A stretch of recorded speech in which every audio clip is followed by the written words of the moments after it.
I've been on the green chemistry journey for a long time. I started working in green chemistry, more than 30 years ago. And I've established something called the Green Chemistry Centre of Excellence at the University of York, which was meant to be a combination of research, innovation, and also education. And I learned as part of that exercise how important education and training was. So we developed a master's course. We had the first master's course in green chemistry starting about 20 years ago. And we attracted students from all over the world. And I realized that actually the challenge for green chemistry in part was to make sure that it was widespread, that actually we managed to engage young people in particular all over the world. The idea of having this is back to 2008 when I took my first classes in green chemistry at the ACS Green Chemistry School. And since then I was empowered as an ambassador of green chemistry community worldwide.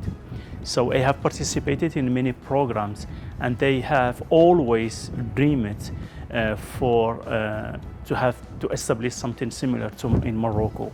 So we started building this program more than a year back with colleagues around the globe that helped us to establish the program. And the first and the main mission of this program is to empower this young generation of students and early career stage professors and also professionals from industries to implement the green chemistry approaches in their education portfolio, in their research, in their industrial and innovation thinking, not as a classical course, but more to give them the tools to make them to change their mind of doing chemistry in a more sustainable way and more greener way for all over the value chain. Delegates are going to be empowered to take back green chemistry to their communities, to their universities, to their industries, and to revolutionize Africa from a linear to a circular economy. Because more often that kind of initiatives are held in Europe, Asia, or in the States, or America abroad. So it's very interesting to have this kind of training school here in Africa and to provide African students with a very close interaction between them and also experts in our field of expertise in green chemistry.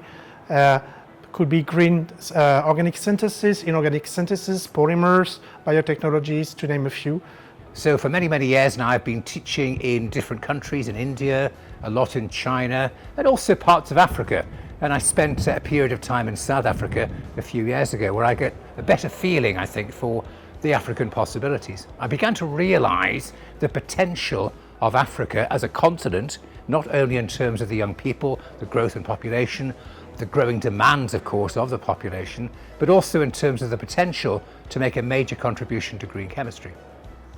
Green chemistry and the adoption of green chemistry is so important across Africa that are rich in resources. There are so many opportunities across Africa and worldwide to implement green chemistry to solve the large global challenges as outlined by the United Nations Sustainable Development Goals. And being in Africa actually, and especially being here in Morocco, and establish this program here in Morocco, everyone is talking about Africa as a basket of food worldwide.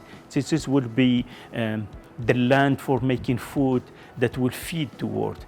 So, but we have to do it in a different way than it has been done before.